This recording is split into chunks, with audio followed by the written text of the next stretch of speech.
Taste the Daily. பயங்கரவாதிகளுக்கு தீரமிகு பதிலடியை முன்னின்று அளித்த பிரதமர் மோடிக்கு அதிமுக பொதுச் செயலாளர் எடப்பாடி கே பழனிசாமி வாழ்த்து தெரிவித்துள்ளார்.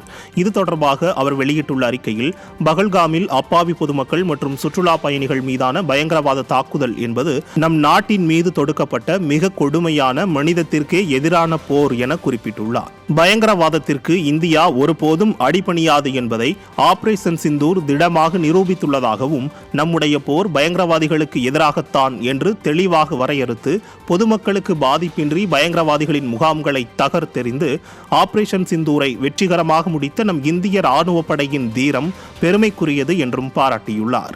பயங்கரவாதிகளுக்கு தீரமிகு பதிலடியை முன்னின்று அளித்த பிரதமர் நரேந்திர மோடி தலைமையிலான மத்திய அரசுக்கு அதிமுக சார்பில் வாழ்த்து தெரிவிப்பதாகவும் கழக பொதுச் செயலாளர் குறிப்பிட்டுள்ளார்.